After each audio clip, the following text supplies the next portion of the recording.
Olá, pessoal! Na última aula, nós finalizamos falando um pouco sobre classificação dos lipídios. Os lipídios são compostos, como nós já falamos, por um grupo muito heterogêneo de substâncias, então fica difícil de você classificar. Mas para nível didático, uma forma de classificar seria dividir os lipídios em lipídios simples, lipídios compostos e lipídios derivados, tá? Sendo como exemplo de lipídios simples, nós temos os ácidos graxos, os e os triglicerídeos e os fosfoglicerídeos. E como exemplos de lipídios compostos, que seria uma molécula de lipídio mais outra molécula, por exemplo, uma proteína, um carboidrato, um fosfato e assim vai. Tá? Então, nós temos exemplos, os fosfolipídios, que são aqueles que formam a dupla camada da membrana das células, das nossas células e dos animais. Tá? Então, nós temos também as glicolipídios, que são carboidratos com lipídios, os lipídios com proteínas, como o LDL, o HDL e o VLDL. E nós temos também os lipídios derivados, que são substâncias que têm uma base lipídica, mas que se transformaram em outras, tá? Através de uma reação, como algumas vitaminas, pigmentos e alguns compostos que contêm nitrogênio. Nós falamos também sobre os ácidos graxos, tá? Os ácidos graxos vão formar as moléculas de triacilglicerol ou triglicerídeos que nós vimos que compõem a maior parte dos lipídios de interesse de origem nos tecidos animais e vegetais.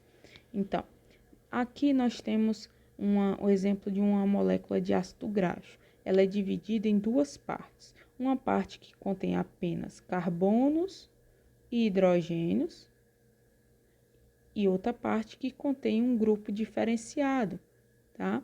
Essa parte aqui com grupo diferenciado, que tem até moléculas diferentes, como o oxigênio, é denominado uma parte polar, ela tem um polo, tá? E essa outra parte toda, ela não tem polaridade, então ela é apolar, certo? O que significa isso? Significa que essa parte aqui consegue se unir à água, enquanto essa parte não vai conseguir, certo?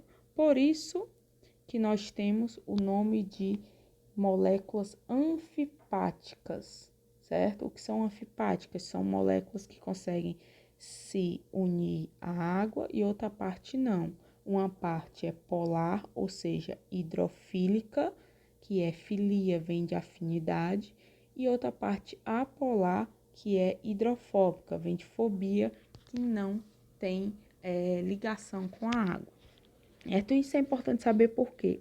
Porque a partir de alguns tipos de ácidos graxos e alguns tipos de lipídios que você consegue utilizar a função emulsificante, tá? Então, não só as proteínas conseguem fazer esse papel, mas alguns ácidos graxos, alguns lipídios conseguem também fazer essa interação e unir algo que é lipídico com algo que não lipídico, que é exatamente a função de um emulsificante. Fazer essa junção para você não ter no alimento óleo separado da parte que é dissolvida em água, certo? Você consegue ter um único material. Bom, os ácidos graxos, eles têm uma nomenclatura com várias regras de forma química, mas também existe a denominada nomenclatura através do nome comum, que significa o quê? Através de uma ligação, de onde veio ou de onde se encontra maior quantidade, ou de onde se descobriu essa molécula, você dá o nome similar ou associado à substância. Por exemplo, o ácido denominado oleico, ele vem do óleo de oliva. Já o linoleico linolênico, ele foi muito estudado e conhecido em quantidades consideráveis no óleo de linhaça. Enquanto o ácido butírico, ele muito encontrado na manteiga. E o que tem a ver, né, manteiga com butírico? mas do latim vem da palavra manteiga o nome butiro. Daí, ácido butírico. Essa ilustração aqui trouxe essas duas fotos para a gente aprender a diferenciar o que seria uma gordura insaturada de uma gordura insaturada, um lipídio insaturado do insaturado. Verifiquem nos rótulos de algum alimento na sua casa, por exemplo, um biscoito recheado, na tabela nutricional deve ter, né? Gorduras totais, aí vem gorduras saturadas, que são obrigatórios, né? Mas em alguns produtos você pode colocar como opcional destrinchar que gorduras são essas. Aí então vai ter gordura total, saturada, aí vem monossaturada e poliinsaturada. Então é daqui que a gente vai tirar a ideia do que significa isso. Bom,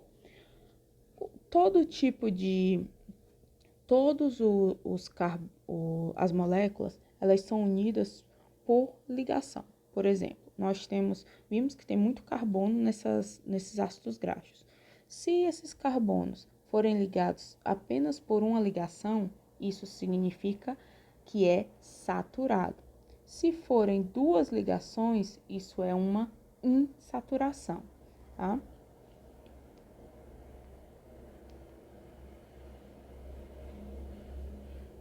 Aqui, na foto da esquerda, você vê que nós temos carbono, carbono, carbono, carbono e só uma ligação entre eles.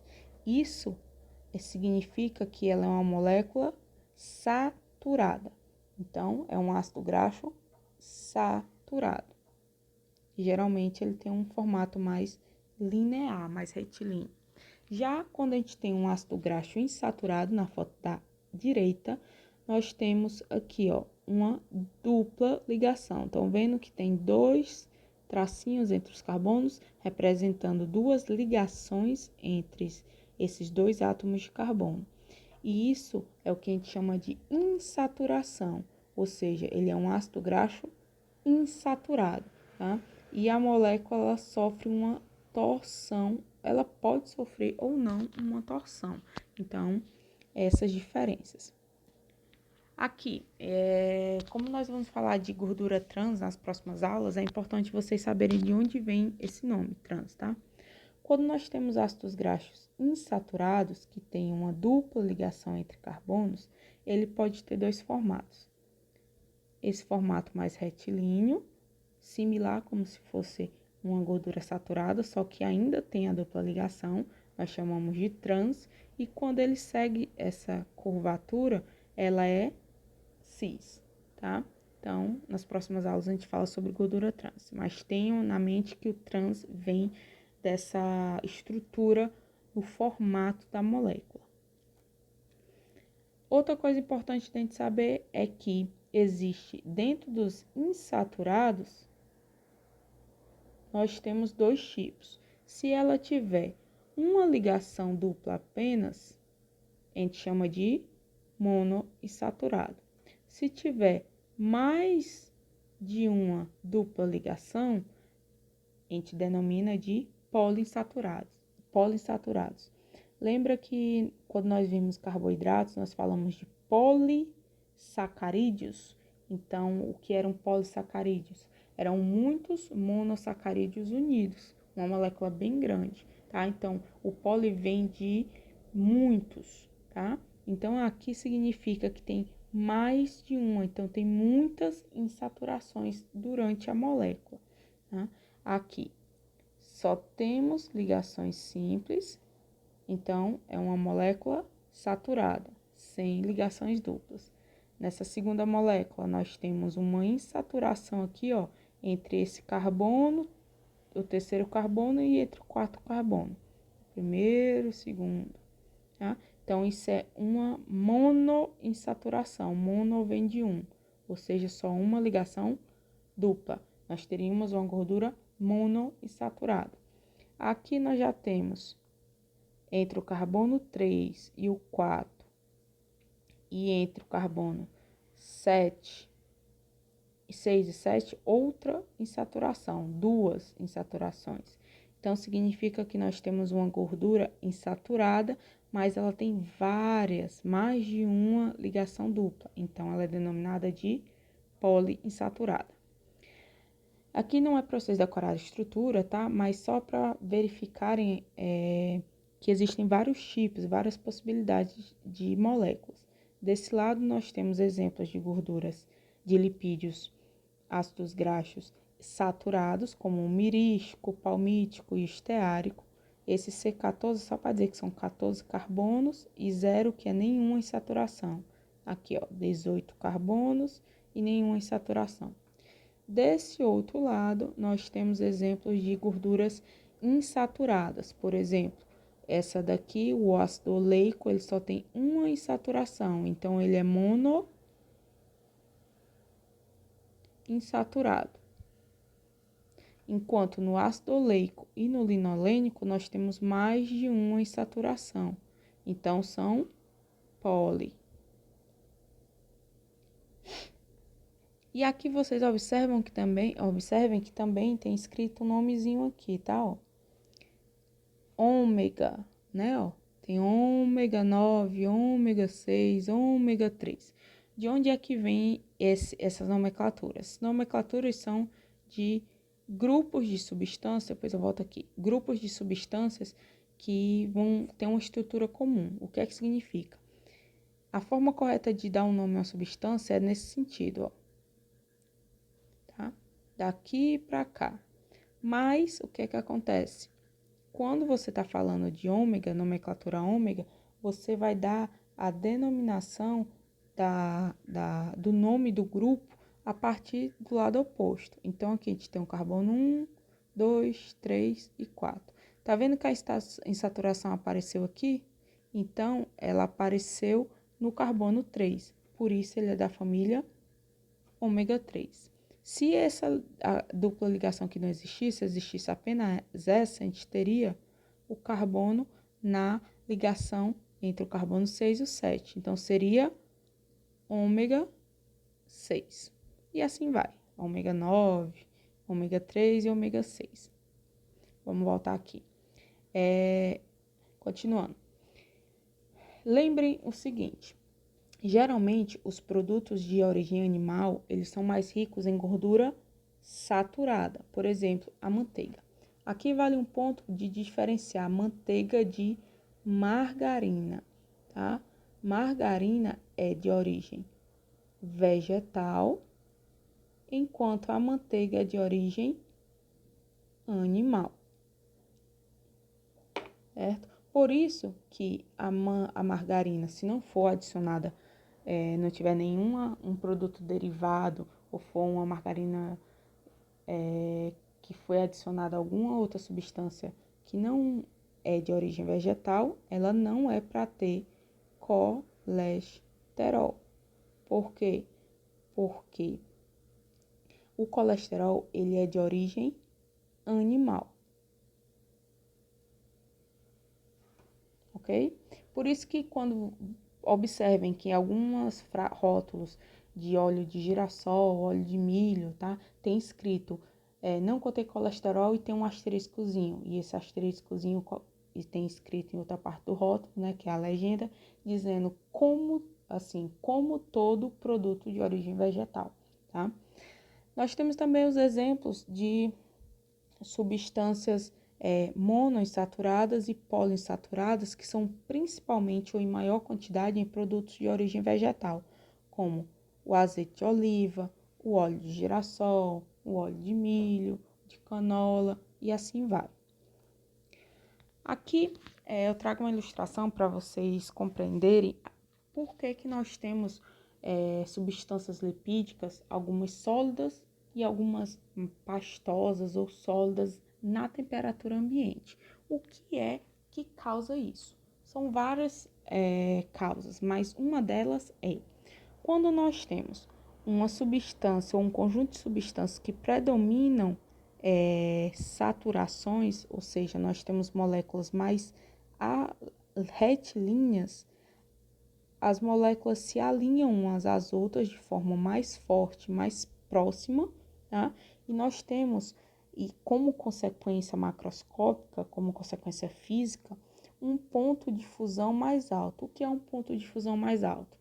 Ponto de fusão é aquela temperatura onde passa de sólido para o líquido, tá? Então, quanto maior essa temperatura, se ela for acima da temperatura ambiente, tá? Então, significa que até a temperatura ambiente a substância continua sólida. Por exemplo, se tem uma substância que ela só tem um ponto de fusão de 33 graus, então até 33 graus ela ainda é sólida ou pastosa. Só depois, quando ela atingir os 33 e passar dos 33 graus, ela vai virar líquida. Então, isso significa um ponto de fusão alto. Então, quando a gente tem predominância de substâncias ácidos graxos saturados, nós temos um ponto de fusão mais alto e, consequentemente, um produto ceroso ou pastoso ou sólido à temperatura ambiente, como, por exemplo, a banha de porco. Tá? Já quando nós temos uma quantidade maior de substâncias de ácidos graxos insaturados, nós temos algumas moléculas com torções físicas, então elas não se arranjam tão próximas uma das outras como no caso da predominância de substâncias apenas saturadas. Daí nós temos então o contrário, um ponto de fusão mais baixo e, consequentemente, nós temos uma substância que é líquida à temperatura ambiente. Por exemplo, ponto de fusão baixo, ela sai de sólido para líquido, por exemplo, a 20 graus, a 15 graus. Então, quando chegar na temperatura ambiente de 25, 30, 35 graus, ela já vai estar em formato de líquido, como, por exemplo, o azeite, o óleo de canola, o óleo de milho e assim vai. Como as gorduras saturadas são predominantemente, a grande maioria, de origem animal, então uma forma de você acertar, né, se fosse chutar uma substância que seria a sólida ou pastosa à temperatura ambiente de origem lipídica, seria um exemplo animal, enquanto um exemplo bom para ser líquido de origem vegetal seria uma gordura saturada.